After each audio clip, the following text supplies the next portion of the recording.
आज हमारे YouTube channel में आप सभी को स्वागत है। और आज 10th क्लास का NCERT बुक का देखिए प्रश्नावली 8.1 का दोस्तों ये पूरा अध्याय को आज हम खत्म करने वाले हैं, जिसमें आपको हम बता देते हैं कि इसमें VVI क्वेश्चन क्या क्या है। ठीक है, देख लीजिए। ये फर्स्ट नंबर क्वेश्चन काफ़ी VVI है, क्योंकि हर बार एग्जाम में 2 नंबर में पूछा ही जाता है। इसके बाद आपको बता दें कि ये 3 नंबर क्वेश्चन और 4 नंबर क्वेश्चन, ये 3 और 4 ये VVI क्वेश्चन है। इसके बाद आपको बता दें हम दोस्तों कि 6 नंबर ये क्वेश्चन जो काफ़ी VVI है, और एक 8 नंबर क्वेश्चन ये काफ़ी VVI क्वेश्चन है, और एक इसमें है क्या, एक 10 नंबर क्वेश्चन है। ठीक है, एक 10 नंबर क्वेश्चन है जो ये काफ़ी VVI है। दोस्तों आपको बता दें कि वीडियो को आप पूरा देख लेंगे, जिससे कि आपको हर एक कंसेप्ट जो है इसका क्लियर हो जाएगा, और प्लस में आपका एग्जाम में भी अच्छा खासा मार्किंग आ जाएगा। तो देखिए अब हम क्वेश्चन को 1 नंबर से बनाते हैं। अब देखिए दोस्तों, ये फर्स्ट नंबर क्वेश्चन लिखा हुआ है। क्या कह रहा है कि त्रिभुज ABC में जिसका कोण B समकोण है। ठीक है, हम एक त्रिभुज बना लिए हैं और B समकोण कह रहा है, इसका मतलब B यहाँ लिखना है, कोण के जगह पर लिख देना है, और AC आप कहीं भी लिख सकते हैं। ठीक है, फिर क्या कहा, AB बराबर 24 सेंटीमीटर, तो AB हम 24 सेंटीमीटर लिख दिए, और BC देखिए BC हम 7 सेंटीमीटर लिख दिए। ठीक है, तो निम्न का मान बताना है। यहाँ क्या कह रहा है, sine A cos A sine C cos C का बोल रहा है। तो इसको बनाने से पहले दोस्तों कुछ बातें को हम जान लेते हैं। अब इस बात को अगर जब तक हम जानेंगे नहीं दोस्तों, तो ये चैप्टर आपको समझ में नहीं आने का चीज़ है। ठीक है, तो इससे पहले हम जान लेंगे। देख लीजिए, एक ट्रिक है ये सूत्र याद करने का। पहला कि ट्रिक क्या होता है, लाल बटे काका। ठीक है, L से लंब हो जाएगा, A से आधार और K से कर्ण इसको कहा जाएगा। ठीक है, इसके बाद देखिए ऊपर वाले को क्या करना है, साइन कॉस टैन होता है, निष्पत्तियाँ कितना होता है, 6 होता है। ठीक है, इसके बाद कॉसेक सेक और कॉट है। तो देखिए यहाँ इस प्रकार से हम लिख लिए हैं, और इसी को उपयोग करके दोस्तों यहाँ लंब कर्ण आधार जो भी है ये हम सूत्र लिख लेंगे आसानी से। देखिए साइन का, तो यहाँ साइन का हम कैसे लिखेंगे, देखिए क्या कह रहा है, साइन का क्या होगा यहाँ अब यहाँ देखिए साइन है तो क्या होगा, L से लंब K से कर्ण। जब साइन पर चलना है ना तो ऊपर नीचे ना लिख लेंगे, L से लंब हो जाएगा तो यहाँ की क्या लिख लेंगे, लंब, अब बट्टे यहाँ क्या हो जाएगा, कर्ण। इस प्रकार से हो जाएगा। फिर अगर यहाँ देखेंगे हम कॉस को अगर लिखना चाहेंगे तो क्या होगा, आधार बटे कर्ण।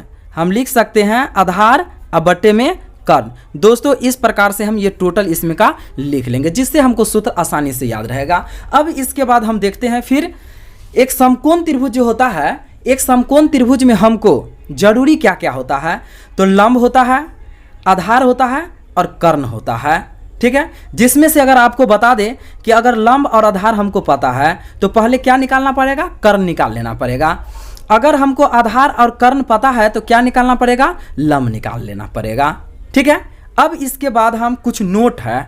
नोट क्या है, यदि अगर ऊपर वाले कोण के बारे में कहा जाए तो लंब आधार हो जाएगा। अब देखिए इस कोण के बारे में अगर कहा जाएगा, सपोज दैट यहाँ पर लिख देगा क्या, साइन A बोल देगा, साइन A बोल देगा।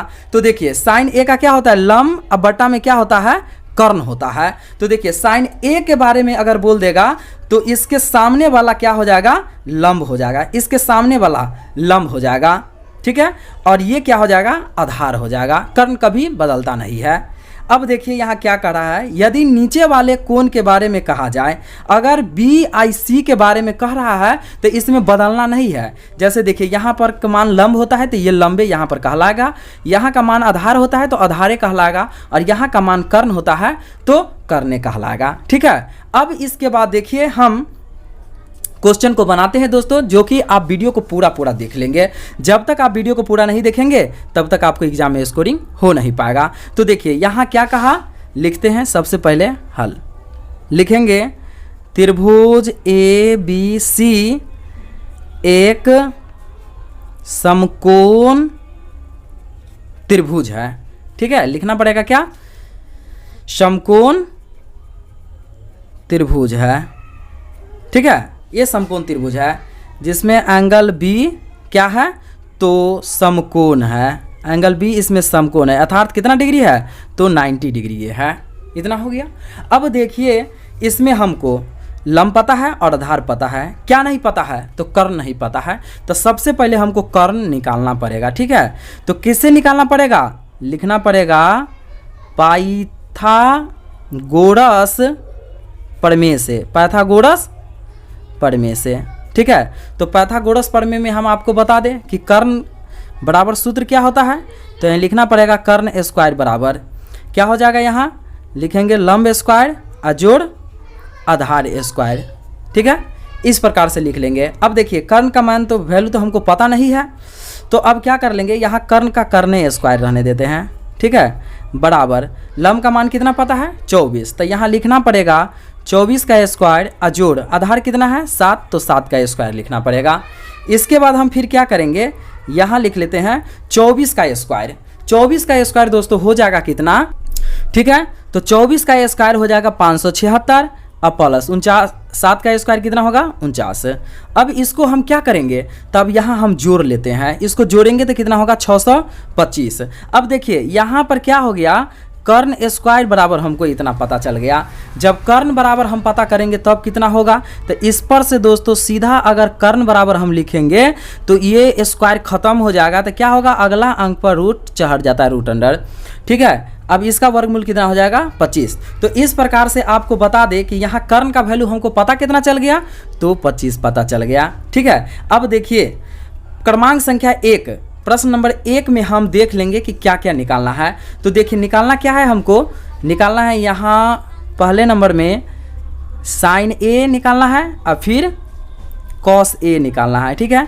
तो साइन का वैल्यू कितना होता है, साइन का मान लंब कर्ण में, तो क्या होगा लंब और बटा कर्ण होता है, लंब बटा क्या होता है कर्ण होता है। आपको बता दें कि आपको हम बता दिए हैं कि अगर एक कोण के बारे में कहा जाएगा, देखिए इस कोण के बारे में कहा जाएगा तो इसके सामने वाला मान क्या हो जाएगा, ये आधार हो जाएगा। तो लंब के जगह क्या लिख देना है, आधार का मान लिख देना है इसमें।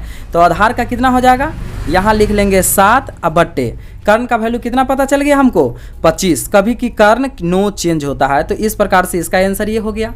फिर अगला नंबर है कॉस ए है, तो कॉस ए का क्या होता है आधार अब बट्टे में क्या होगा कर्ण, ठीक है। तो अब देखिए इसमें भी क्या कहा जा रहा है, ए का बारे में कहा जा रहा है। तो ए के सामने वाला मान जब लंब, अगर ये लंब हो जाएगा तो आधार कितना हो जाएगा, ये 24 हो जाएगा। और हमको जरूरी है आधार का है, तो इसमें क्या हो जाएगा, इसमें हम लिख लेंगे यहाँ पर 24 अब बट्टा में कर्ण का मान कितना 25। तो इस प्रकार से इस दोनों का आंसर हो गया। अब हम देख लेते हैं क्या दूसरा नंबर में क्या कह रहा है। इस प्रकार से हम अब दूसरा नंबर देख लेते हैं, ठीक है। देखिए दूसरा नंबर क्या कह रहा है, यहाँ पर दूसरा नंबर कह रहा है साइन सी, क्या बोल दिया साइन सी। तो यहाँ लिखेंगे हम साइन सी और इसके बाद क्या है कॉस सी। तो देखिए साइन का क्या होगा, इसका भी होता है लंब बटा कर्ण हो जाता है, लंब बटा कर्ण हो जाता है। इसका भी क्या हो जाएगा, कॉस का हो जाएगा आधार अब बट्टे में ये कर्ण हो जाएगा, ठीक है। अब यहाँ पर हमको वैल्यू लिख लेना है। अब देखिए क्या कह रहा है साइन सी, तो सी कहाँ है यहाँ है, ठीक है।